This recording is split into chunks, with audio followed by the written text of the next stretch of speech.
Hey there, Bill Chatt, aka Bowtie Bill, with Cervantes Chatt and Prince, here with the CCP Legal Minute for December 29th, 2023. Hoping the first half of your holidays have gone well. I'm going to wish you a happy new year now because I won't see you until 2024. Um, we are going to talk real estate today. We're going to talk more stats and facts more than we are legal.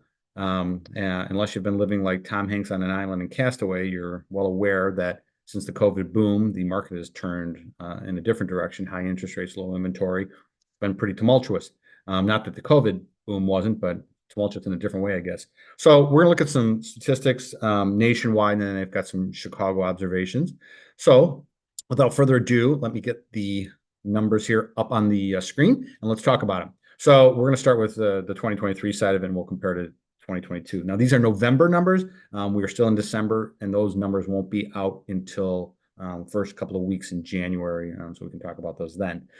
So the November mortgage 30-year rate was 7.22%. Now I know it's a bit lower in December. It's been coming down a little bit, giving reason for people to be optimistic. So 7.22. When compared to November of 2022, it was 6.61%. So it was significantly higher. The more interesting statistic is that the 2022 rate for a 30-year compared to the 2021 rate. The 2021 rate for a 30-year was 3.09%. So by 2022, it had doubled, and now in November of 2023, it's gone even that much higher nationwide. Existing home sales, they were in at 3.82 million, which is 7.3% lower than November of 2022. Existing homes are the homes that people already live in, and they've decided to sell them. That's a big part of why our market is seized up now. There are so many people that took advantage of that low interest mortgage money. They've got these 2.5, 3.5, even 4.5, and they are not selling. So there's a lack of inventory. I think that's directly correlated to the people that got those mortgages. New home sales, these are homes that were built by builders. So for 2023, they were down 12.2%. Builders were not building. Probably part of that is the cost of money. So they were down for the previous month at 590,000, which was below the forecast of 658,000. In 2022, same period, new home sales were 640,000, which was 15.3% below November of 2021 of a number of 756,000. So you can just see these downward trends going from 2022 to from over 2021 and 2023 over 2022. Midwest median sales price, so just the Midwest region, was 280,800, which was an increase in the median sale price of 4.9% over 2022. In 2022, that median price was 268,600, which was an increase of 3.9% over 2021. So if there was any increase, it was in the pricing of the houses, which again, that's just what makes this market not so good.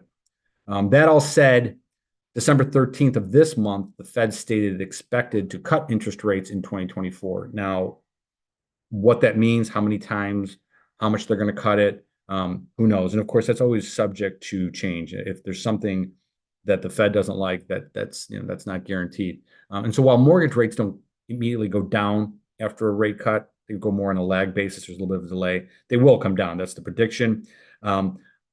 Certainly in 2024, no one should be holding their breath for 2.5, 3.5. That's just, they couldn't get it down that quick. You'd need another global crisis of some sort for that to happen. And frankly, I think we don't want that either. So they'll come down, but I don't think they're going to come down to 2.5, 3.5. And frankly, even if you were going to 2025, that's kind of a tall order. You're probably looking at upper fours, lower fives is where they'd be more comfortable.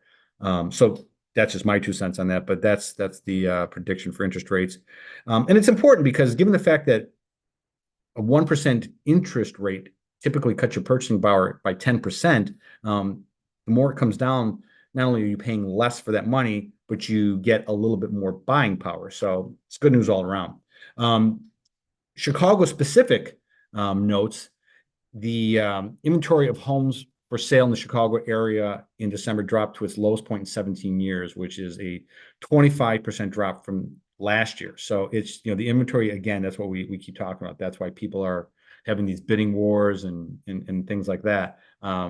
So I don't know that inventory is necessarily going to improve either. Again, we still have people with 2.5 and 3.5, and even the 4% and the 5% club. They're not really looking to let go of their houses. Which, if you think about the mortgage meltdown, what you had there is you had people with their variable mortgage products all of a sudden not being able to afford their house, and there was a glut of inventory. There's people selling left and right. Here it's the opposite. People are trying to hold on to those low interest rates, and therefore they're not selling. Median sale price of homes sold in Chicago in 2022 was up 9.5% to 323,000. Again, the one thing you don't want going up, which is the price of the house, has gone up. That's the affordability thing that everyone keeps talking about. So it's a pretty significant rise there. Overall, sales through November in the Chicago area are down 23% over last year. So again, it's a combination of things: lack of inventory or higher rates. But I don't think that's going to loosen up much in 2024. If anything, as interest rates, if they do go down, according to Fed cuts, you're going to get some more active people still chasing lower inventory. So, we just need more inventory. We need builders to build and things like that. Another interesting note was I, as a kid, remember Water Tower Place as the shopping mecca for really rich people on Michigan Avenue. As you may know, shopping malls just nationwide are just not doing well. And Water Tower is no different. Now, Water Tower is built on a condominium above it. But that's a really primary Michigan Avenue. The operator of the retail mall turned over the keys to the lender and packed it in, just because that mall is not really able to operate the way it once did. And so now the agent in charge of that is now marketing the upper floors for other uses than retail, such as professional and medical use. So just kind of showing you how real estate's changing. So that's kind of it. That's all I wanted to cover. Don't want to take any more of your time. Get back to your New Year's festivities. And we will see you in 2024. Wishing you health and success and everything else. And we'll see you on the other side. Thanks.